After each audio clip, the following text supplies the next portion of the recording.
Kumoricon, and who are we talking with here? Gavin Gray Valentine. And Gavin is an artist. He's also got a game. There's a book. So tell us about your work and what brought you to Kumoricon. So my work is really heavily inspired like folklore, fantasy tales. I'm a real big fan of like Miyazaki and Legend of Zelda, that kind of stuff. So that was really big inspiration for me when I was younger. And so it's really like brought its, sort of worked its way into my artwork over time. So a lot of my stuff is inspired by that, but it's also all original work. Like, it's all, if something's based on a folktale, it's my own version of that kind of thing. I also write stories that go along with each of them. So there's a brief, story on the back of each of my prints, kind of a little piece of flash fiction. Okay. And so yeah, and then my game company is actually sort of separate from my artwork, where I do the artwork and a friend of mine's a game designer in Seattle. He designs the game, and we work together as a team that way. So. Okay, and would you mind telling us a little bit about this game, which is Bullets and Teeth? Yeah, so the game Bullets and Teeth, it's a casual game for 3 to 5 players, plays in about 20 minutes, where basically you're trying to feed your friends to the zombies and be the last one alive. It's a take that kind of game. It's really fast paced, and you end up playing through multiple rounds if you want to play it for like an evening, that kind of thing. So. Okay, so this would be like a good party game or something like that if you want to have a game night with your friends. Yep, and bulletsandteeth.com, you can pick that up there, and yeah, the rest of my stuff's on my website. So. Okay, and how long have you been working in this type of artwork? So I've been doing conventions full-time for about 2 years. Before that, I worked as a graphic designer and I did conventions part-time. And this is actually all that I do. I don't do any freelance work for anyone else. It's all my own stuff, my own products. Yeah, that's sort of the path I've been down. So. Awesome. And if people are interested in your artwork, want to check it out, maybe get some for themselves, where can they find that? ggvart.com is my website, so Gavin Gray Valentine Art, and that'll get you to the website. So. Awesome. So check out the art, check out Bullets and Teeth, and anything else that you would like to say to rep yourself?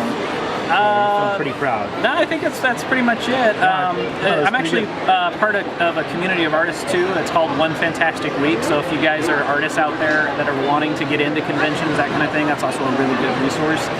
So yeah, One Fantastic Week, the number 1 fantasticweek.com. Yeah, it's a community of artists from all over the United States. And share resources, that kind of stuff. So. Cool. Thank you so much, Gavin. Really appreciate it. Thanks so much, guys. So hi, can you introduce yourself for us? Yeah, my name is Austin McKenzie. I am the creator of Valor and the owner of Valor's Games. Cool. And so, what is Valor? Valor is an anime-style tabletop game. We've been working on this thing for easily 10 years. It started as a college project when I was making a D20 mod of Bleach. And then eventually, I got it to work, but I was just like, screw it, I'm going to make my own system. Okay. And then, as I do, I have an idea and I can't leave well enough alone or not do way more than I really should. And then suddenly this occurred, and I thought, we've got a really good system here, so let's see if we can kickstart it. Let's see if we can print it and take it to market. And people, for some reason, believed in us, and now we have this beautiful hardcover that I still am kind of astonished actually came out. Yeah, it looks great too. And if I were a role-playing game player already, what's a system that I would be the most familiar with if I moved to your system? Like, what's it closest to? Really with Valor, what we tried to do, and I think we really succeed in this, we kind of split the difference between Dungeons & Dragons and Fate Core. Okay. So Fate Core, you have this really big narrative-driven experience, and then D&D tends to be much more combat-focused with the crunch and the numbers. And we really split the difference. We're kind of like right in the middle of that. Okay. So it's hard to think of a direct allegory because we really do things I haven't seen other systems do in terms of like character customization. You get to build your own techniques and all of that. But we are still a grid-based system when we get to combat.